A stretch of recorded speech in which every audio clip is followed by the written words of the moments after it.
दुनिया भर को होशियारी बताने वाले डोनाल्ड ट्रंप को उन्हीं के देश की कंपनियों ने उनकी हैसियत बतानी शुरू कर दी है।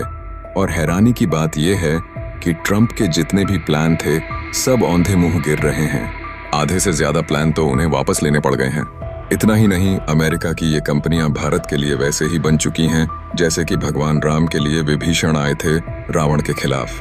ठीक वैसे ही ये कंपनियां भारत के लिए विभीषण बन चुकी हैं और भारत ने सही समय पर सही फायदा उठा लिया तो हम डोनाल्ड ट्रंप के खिलाफ ये ट्रेड वॉर जीतेंगे ही जीतेंगे।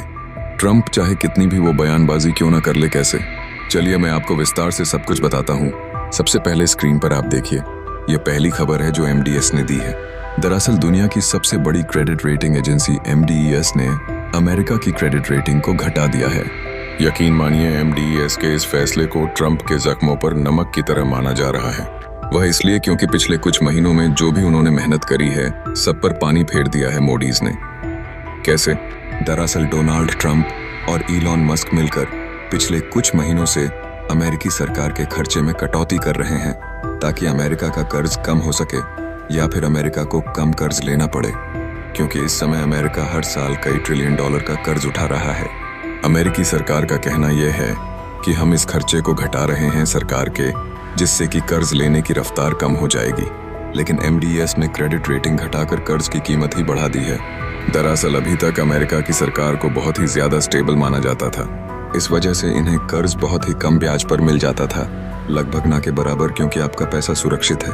अगर आपने अमेरिकी सरकार को दिया है तो दुनिया का सीधा सा कानून है कि जो देश जितना ज्यादा स्टेबल होगा, सुरक्षित होगा, उस देश की क्रेडिट रेटिंग उतनी ही अच्छी होगी और जितनी अच्छी क्रेडिट रेटिंग होगी उसे कर्ज उतने ही कम ब्याज पर मिलेगा।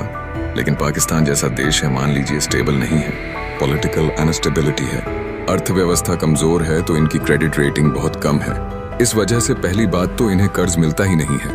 अगर मिलता भी है तो इतना ज्यादा ब्याज देना पड़ता है कि इनकी कमर टूट जाती है। लेकिन अमेरिका को उसकी स्टेबिलिटी का फायदा मिलता है। उसकी अच्छी क्रेडिट रेटिंग की वजह से उसे ना के बराबर ब्याज पर कर्ज मिल जाता है और उसी का वो लुफ्त उठा रहा है। से सेना खड़ी कर रहा है, अर्थव्यवस्था मजबूत कर रहा है।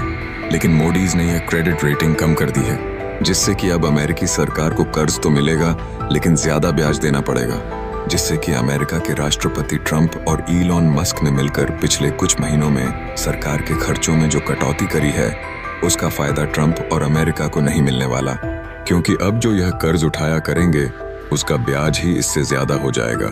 लेकिन सिर्फ यही नहीं, जो अपनी कंपनियों को कहते फिर रहे हैं कि भारत में फैक्ट्री मत लगाओ, निवेश मत करो, नहीं तो मैं तुम पर टैक्स लगा दूंगा, बैन कर दूंगा तुम्हें।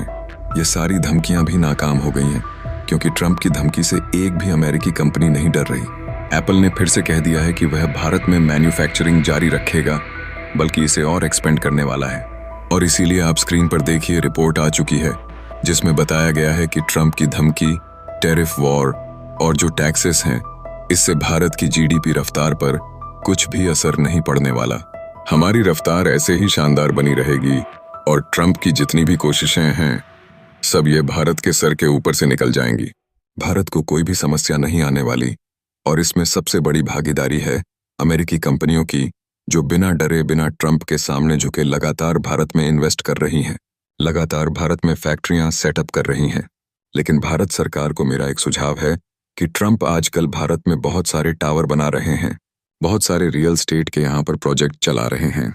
क्यों ना इनके खिलाफ कार्रवाई करी जाए, इनके खिलाफ 25-30% के टैरिफ ठोके जाएं, ताकि इन्हें भी दुख हो, क्योंकि दुश्मन को वहीं अटैक करना चाहिए जहां उन्हें सबसे ज्यादा दर्द होता है। ट्रंप को दर्द तभी होता है जब उनकी खुद की पर्सनल कंपनियों के खिलाफ कार्रवाई हो, और मेरे हिसाब से यह हमारे हाथ में एक अच्छा लेवरेज है। सही समय पर हमें इसका इस्तेमाल करना चाहिए।